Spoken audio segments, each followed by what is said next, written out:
Naman, bonsoir. Bonsoir, comment ça va? Ça va et toi? Ça va bien. Merci pour ce show exceptionnel et merci de m'accorder une interview parce que je sais que tu as tout donné sur scène et que tu dois être fatigué. Ouais, tout va bien, t'inquiète, avec plaisir. Tu sais, la première fois que je t'ai écouté, je m'attendais à voir un Jamaïcain avec des dreads et j'ai découvert un blondinet qui vient de Normandie.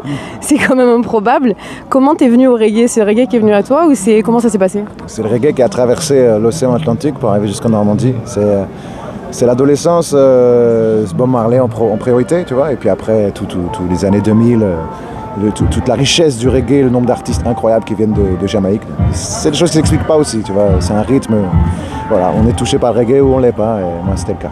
En parlant de Jamaïque, tu as eu la chance d'enregistrer à Kingston au studio Harry G, dans lequel Bob a eu la chance d'enregistrer avec les Wailers. Quelle sensation t'as ressenti quand t'as enregistré là-bas? C'est un rêve de gosse, non? Oui, c'était incroyable. C'était incroyable d'être avec des gens qui ont fait l'histoire, qui ont joué avec des noms incroyables, dont les Marley, tout ça. Mais on se fait aussi des fois des fantasmes dans notre tête, tu vois, des rêves, des trucs. Et en fait, on se rend compte que, en fait, après avoir enregistré en Jamaïque, ce qui était une super expérience, on a kiffé enregistrer nous-mêmes en France. Tu vois ce que je veux dire? D'accord. Parce qu'on a regardé comment ils faisaient, on a kiffé, on a appris beaucoup de choses. Et ça nous a servi après, nous, à vouloir enregistrer nous-mêmes et développer nos idées. Parce que les gens qui nous ont enregistrés là-bas, ils ont produit des trucs légendaires. Mais nous, maintenant, on est à l'époque 2012, tu vois, on n'avait plus envie des mêmes choses. Et on produisait plus pareil. Donc, ouais, c'était un rêve de ouf, un rêve de gosse. Mais c'est ça que je veux dire aux gens, c'est qu'il n'y a pas besoin de ça pour faire de la musique, tu vois. Voilà. C'est clair. Tu es un artiste hyper généreux et bienveillant. La preuve en est, tu es là. D'ailleurs, à chaque fois, tu réponds présent. Par exemple, tu as été à Solidarité Sida, mais aussi pour le Népal. Je sais que tu voyages beaucoup, que tu as été là-bas. Et tu es aussi le parrain de l'association GPS de 10 pour les enfants dyslexiques. Ça te tenait à cœur, pourquoi, d'être le parrain de cette association? C'est juste que quand il y a des associations que je rencontre ou qui me proposent directement de faire quelque chose pour eux, c'est avec grand plaisir parce que si ça peut servir à quelque chose, à du monde, à des gens, c'est un grand plaisir de pouvoir partager cette force-là au-delà de seulement la musique. Donc dès qu'il y a moyen, on le fait, quoi, forcément. Ouais. En parlant de santé, je ne sais pas si on peut en parler, mais tu nous as fait peur en 2022 parce qu'on t'a annoncé une tumeur cérébrale. Est-ce que, si tu es ici, c'est que ça va mieux d'ailleurs, et tant mieux.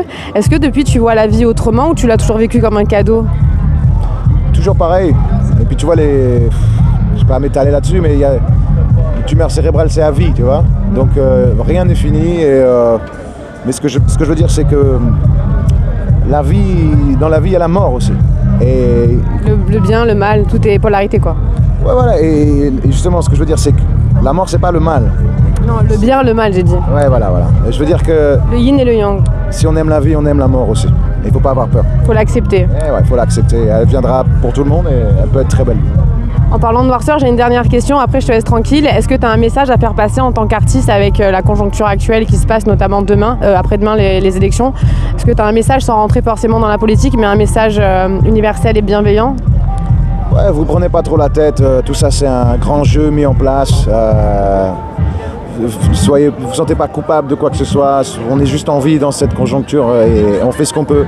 Juste garder l'amour dans le cœur et rester ouvert. Et si vous sentez que parfois vous vous fermez, essayez d'aller au fond de vous-même pour voir quelles sont les causes, pourquoi vous vous fermez. Parce que les extrêmes, c'est juste un symptôme de quelque chose qui va pas bien. Le bordel qu'on voit à l'extérieur, c'est un bordel qui vient de l'intérieur. Donc, comme dans la